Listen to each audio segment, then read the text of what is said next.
자, 예배를 드리겠습니다. 저희는 정말 주님의 은혜로 지난주 금요일 날 그제 백신을 맞았습니다.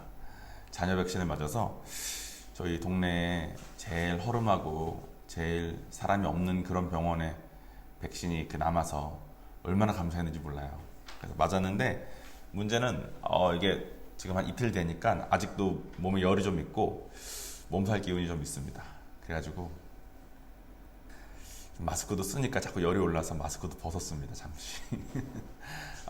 근데 오늘 예배를 같이 드릴 건데 그래도 하나님께서 주신 감동의 말씀을 잘 전할 테니 주님 안에서 우리 잘 예배 드리고 주님께서 은혜 받으시는 시간 됐으면 좋겠습니다. 요즘은 성품 시리즈 우리가 하고 있습니다. 성품 시리즈 하고 있는데 이 성품 시리즈의 결론은 제가 미리 말씀을 드렸죠. 우리가 이해하는 우리에게 익숙한 데서 벗어나서 성경에서 말씀하시는 것을 순종할 때 비로소 우리의 다듬어질 성품들이 또 우리의 마음들이 드러나고 성품이 빚어질 수 있다. 그래서 그렇게 가야 된다라는 말씀 드렸는데 우리가 이렇게 주님 말씀을 순종하고 살기가 참 어렵습니다. 솔직히 주변에 아무도 그렇게 안 사는 것 같고 그렇게 살면 바보 되는 것 같고 손해인 것 같고 참 어렵습니다. 그래서 성품 시리즈를 제가 하면서 다음 주부터는 이제 성품을 위해서 우리가 어떤 훈련을 받아야 되는지를 하나하나 얘기할 텐데 성품을 위해서 어떤 훈련을 받아야 되는지를 얘기하기 전에 이걸 정말 받긴 받아야 되는지, 왜냐면 성품을 빚기 위한 좋은 그런 메시지들은 우리가 이미 많이 배웠지 않습니까? 근데 이 배운 많은 내용들, 제가 말하는 것은 뭐 다른 설교라든가 다른 뭐 좋은 목사님의 무슨 말씀을 통해서라든가 우리가 배우지 않아서 이걸 안 하는 게 아니라 이것이 우리 삶에 적용이 좀 잘 안 돼서 이것을 해야 될 필요성이 좀 잘 안 와닿고 해야 될 당위성이 좀 없어서 이게 어려운 것 같은데 오늘 설교까지가 그래서 이거를 정말 하냐 마냐 해야 되냐 말아야 되냐는 얘기를 하는 마지막 시간입니다.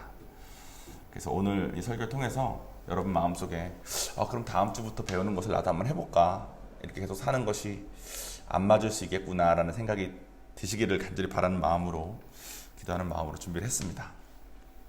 이것을 하기 위해서 오늘 먼저 제가 신 목사님한테 들었던 이야기를 하나 먼저 드려야 됩니다. 우리나라는 대통령이 있죠. 미국도 대통령이 있고 요즘은 대부분의 나라들 대통령이 있는데 어떤 나라들에는 아직도 왕이 있습니다. 또 막 돈이 많아가지고 왕인데 그 왕족이 막 정말로 잘 나가는 그런 왕들이 있어요. 한 왕족이 뉴욕에 있는 야구 시합에 초청을 받았습니다. 뉴욕에 있는 야구팀에 뭐 뉴욕 양키스라든가 이렇게 되게 큰 팀이 있지 않습니까?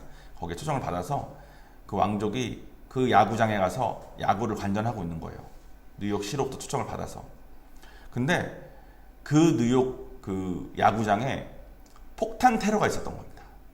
그래서 다들 야구를 보고 있고 왕족들은 야구장의 2층에 정말 VIP룸처럼 유리로 돼가지고 이렇게 자기들끼리 있을 수 있는 이런 방 같은데 딱 앉아서 다 야구를 보고 있다가 갑자기 폭탄이 테러가 확 생겨서 빵 터지는 순간 그 많던 몇만 명이 모여있던 야구장에 있는 사람들이 막 다 난리가 난 거죠. 그래가지고 사람들이 막 흩어지고 난리가 났는데 이 왕족이 올 때 4살짜리 남자아이를 한 명 데려왔었거든요. 그 왕족의 자녀겠죠. 그 아이를 데리고 왔는데 폭탄이 터지는 순간 다 난리가 나면서 막 흩어지면서 결과적으로 이 남자아이를 잃어버렸습니다.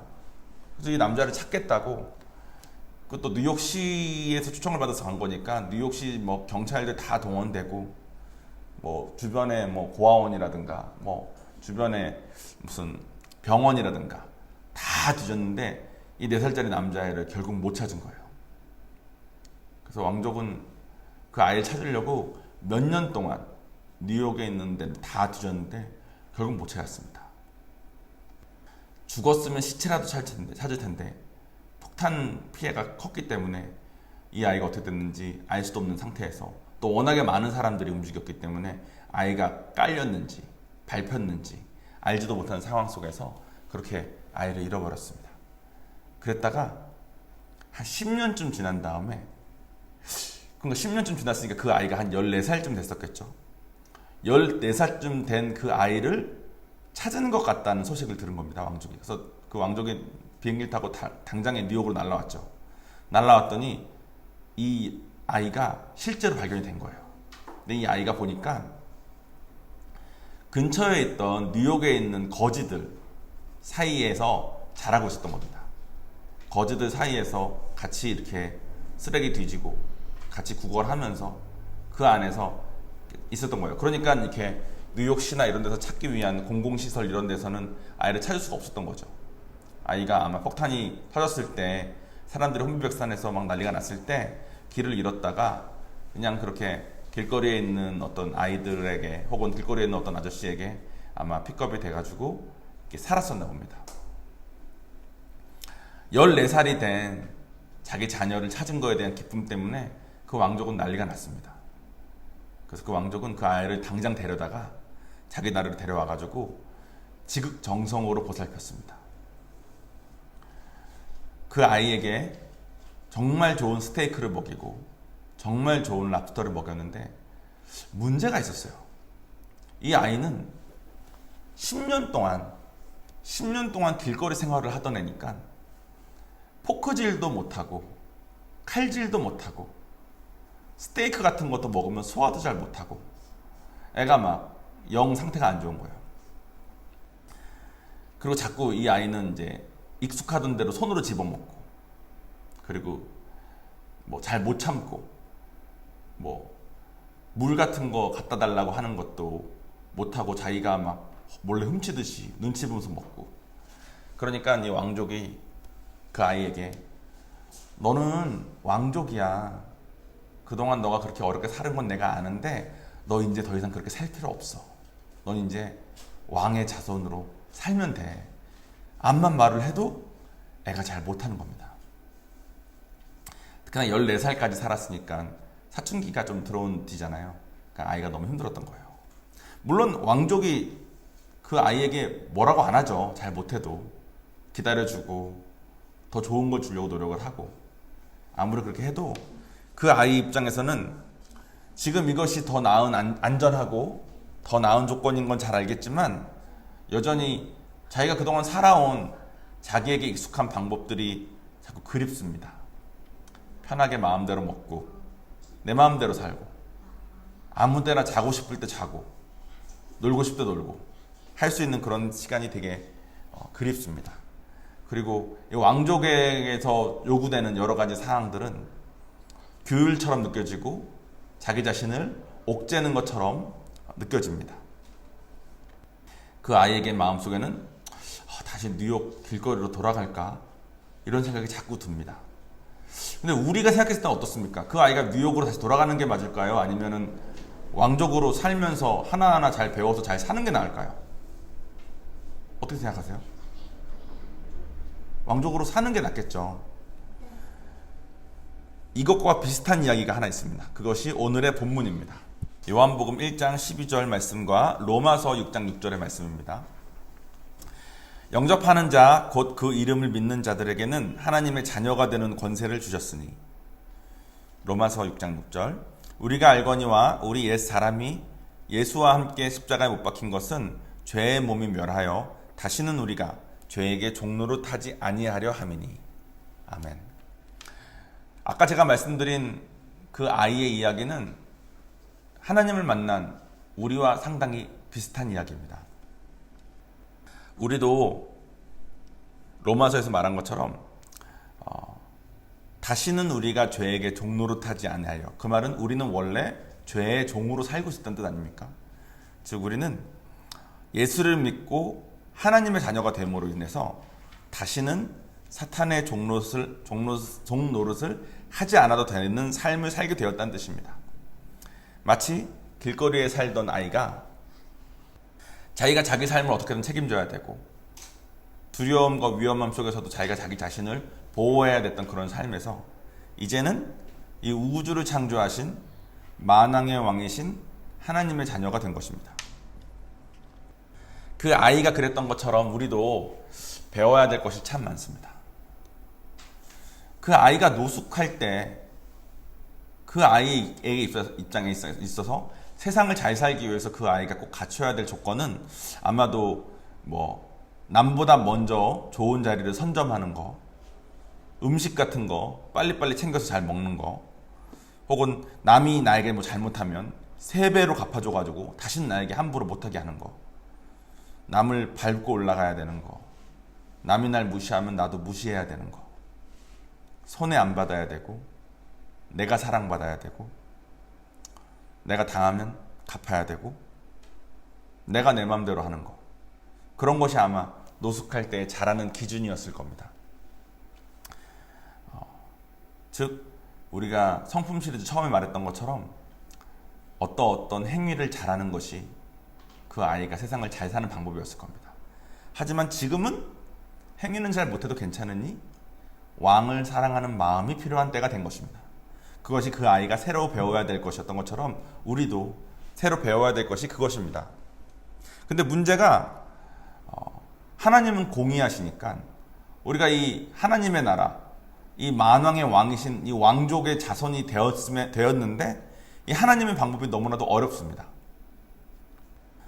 물론 하나님이 넌 이런 것도 못하냐 하시지 않지만 우리 마음속에는 행위가 너무 익숙하니까 다 잘해야 될 것 같고, 못해도 잘하는 척이라도 해야 될 것 같고, 특히 노숙할 때처럼 같은 교인들 중에 다른 교인보다 내가 이것도 저것도 잘하고 이것도 저것도 잘해야 될 것 같고 선점해야 될 것 같은 생각이 자꾸 듭니다. 그러면 이제 우리가 왕족의 자녀로 돌아왔는데도 불구하고 길거리처럼 자꾸 사니까 이게 자꾸 아구가 안 맞지 않겠습니까? 그러면 자꾸 이런 생각이 들 수도 있습니다. 다시 그냥 길거리로 돌아갈까? 혹은 길거리는 추우니까 내가 다시 길거리로 나갈 마음은 없는데 나한테 자꾸 뭘 가르치려고 하지 마라. 나 지금까지 길거리에 살면서 특별히 욕 안 먹고 잘 살던 사람이다. 나한테 자꾸 뭐라고 하지 마라.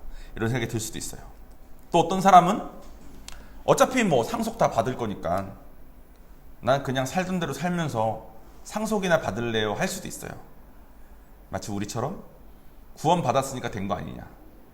난 천국 갈 거니까 남은 삶은 그냥 내 마음대로 살다가 천국 가겠다. 이렇게 생각할 수도 있어요.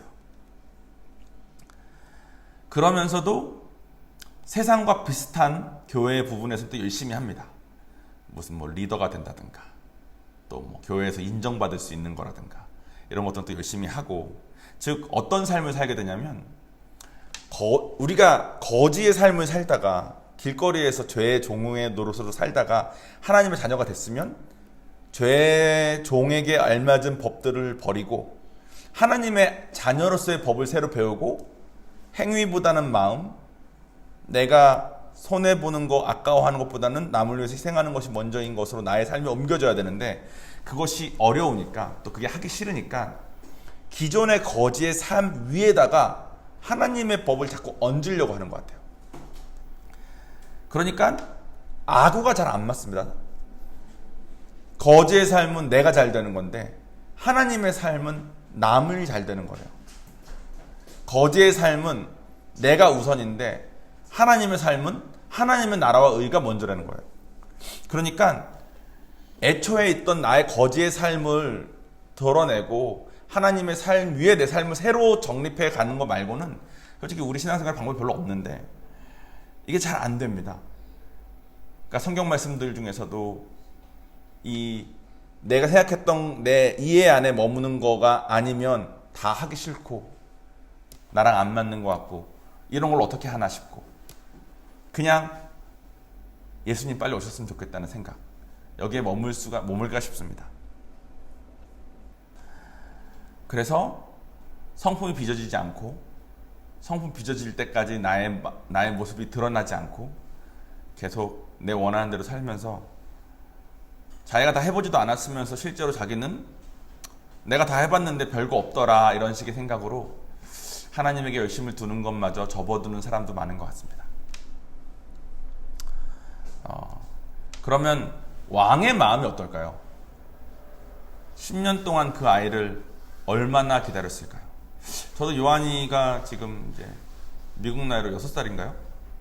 5살? 5살인데 요한이를 잃어버렸다가 10년 뒤에 찾았다고 생각하면 저 아이가 뭘 좀 잘하고 못하고 아무 상관없이 저 아이가 돌아온 것만으로 너무 기쁘고, 저 아이가 그동안 길거리 생활을 하면서 남 밟고 올라가려고 노력하고 행여나 남이 날 밟을까봐 벌벌벌 떨면서 남과 경계하고 살고, 이런 거 너 이제 안 해도 돼. 너 아빠랑 같이 살면 너 이제 그런 거 안 해도 돼. 해주고 싶은데, 만약에 요한이가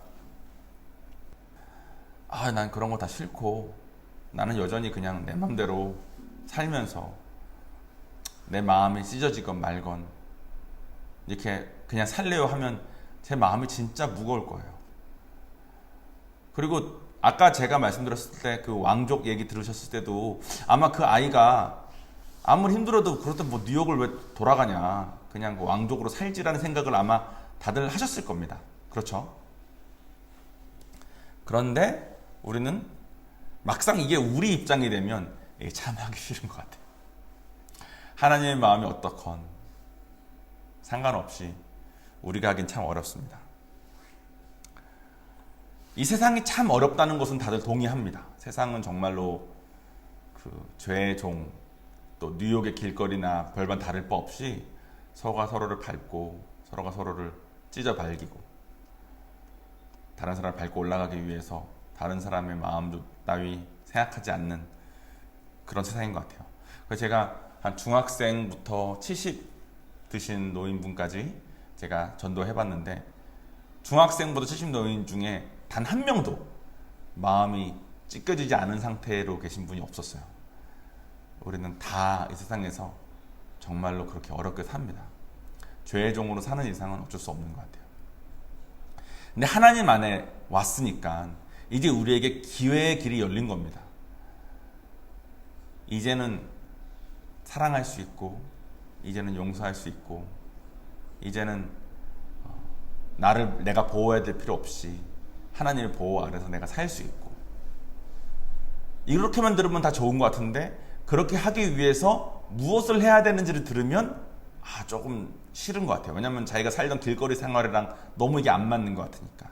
근데 성경은 불가능한 걸 써놓은 게 아닌 거예요. 구원도 불가능해 보이지만 우리가 예수를 믿은 것만으로 가능하지 않았습니까? 예수를 믿은 다음에 주를 닮게 변화되고 성품을 빚으면서 성령의 열매를 맺으며 사는 것도 불가능한 것을 써놓은 것이 아니에요. 그런 것들을 다음 주부터 이제 하나하나, 아주 작은 것부터 하나하나 우리가 배워볼 겁니다. 그래서 여러분들이 하나님께서 여러분이 얼마나 행복하게 살길 원하시는지, 또 하나님께서 준비하신 그 행복한 삶이 얼마나 좋을 건지에 대한 기대가 좀 되셨으면 좋겠어요.